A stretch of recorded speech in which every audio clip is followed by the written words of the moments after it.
the history of how Iran turned towards evil. Hi neighbors, my name is Peter Boykin and I am running to be your next Lieutenant Governor. Please check out my website at peterboykin.com. Thank you for going right with Peter Boykin.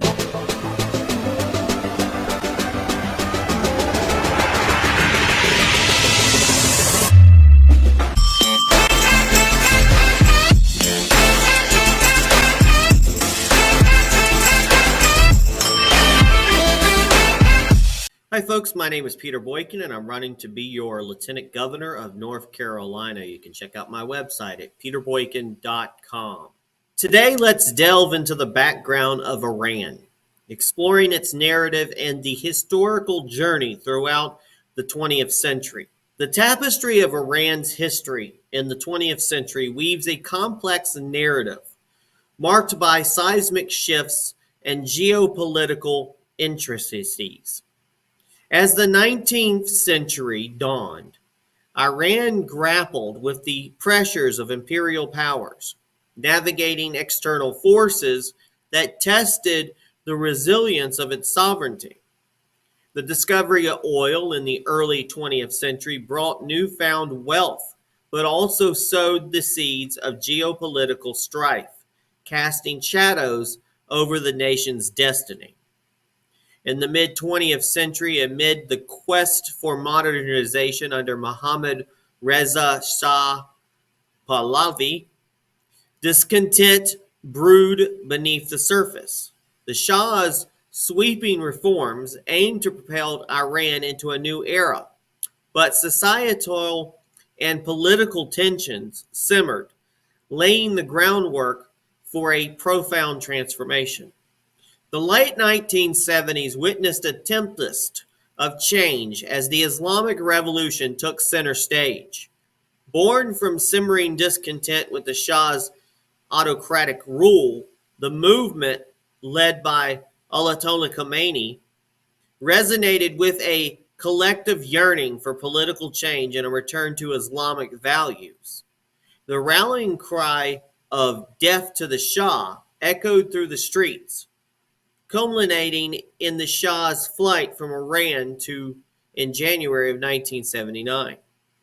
On April 1st, 1979, a national referendum established the Islamic Republic of Iran, heralding a radical departure from its past.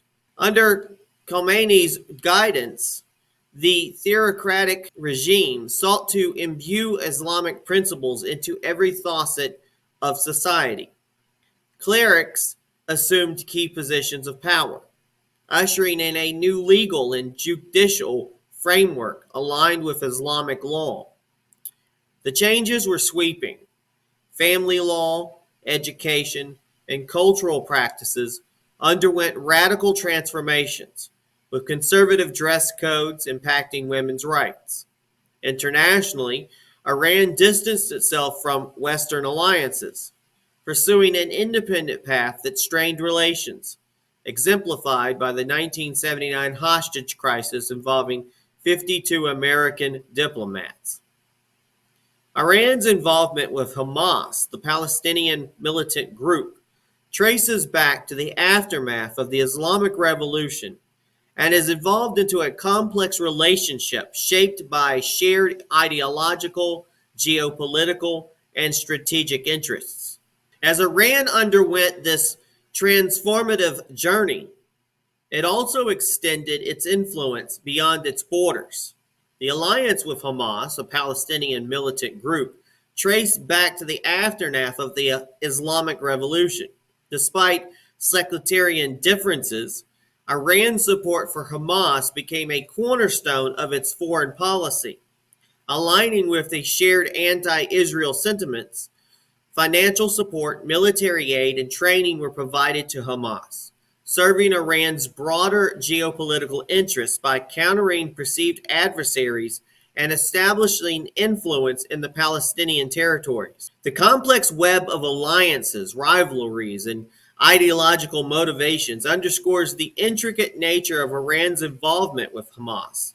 It reflects a broader strategy of supporting various militant groups across the Middle East, contributing to regional tensions and the broader Shah-Sunni divide.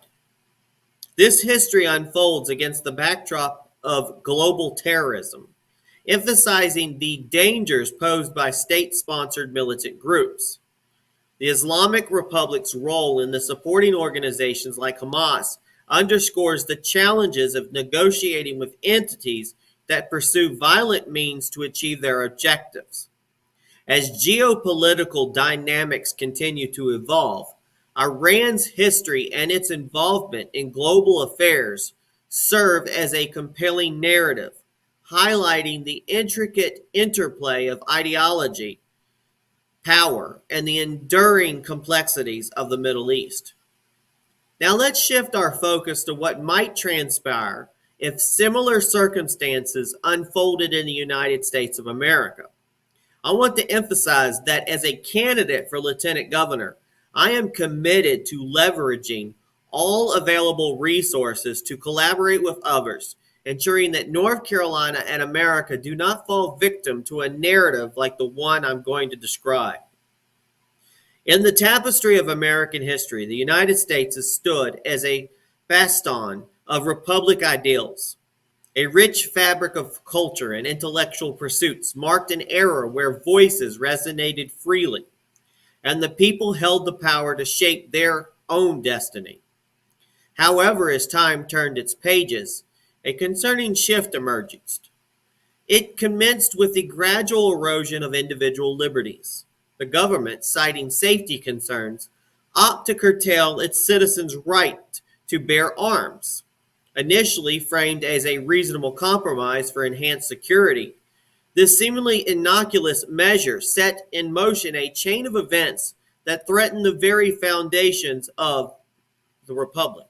As the populace found themselves disarmed, their ability to voice dissent against government decisions diminished. Free speech, once a cherished right, began to wither away. Those questioning authorities found themselves stifled by the heavy hand of censorship.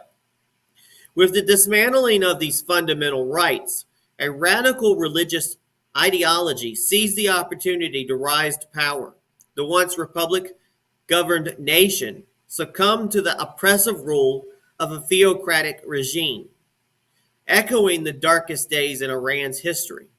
Theocracy, as a vessel of power, ushered in a chilling wave of authoritarianism. Under this new regime, state support for extremist groups became policy.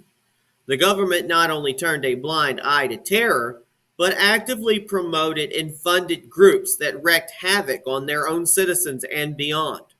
The once peaceful nation of the United States of America found itself entangled in a web of global turmoil, exporting terror in the name of a distorted ideology. Now, the lessons from this cautionary tale resonate through time, underscoring the urgent need for the preservation of individual freedoms. The right to bear arms, far from a mere privilege, stands as a safeguard against the encroachment of authoritarian forces.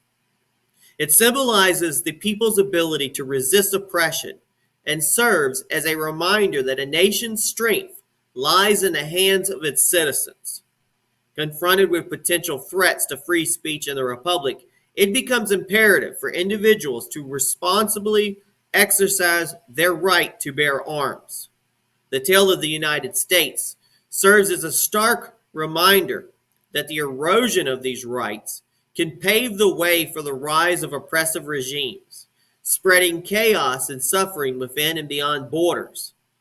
As guardians of liberty, it is our duty to protect the pillars of the Republic and ensure that the echoes of freedom resonate for generations to come. All votes matter. More than ever before in the election of 2024, all votes do matter. Please check out peterboykin.com for more information.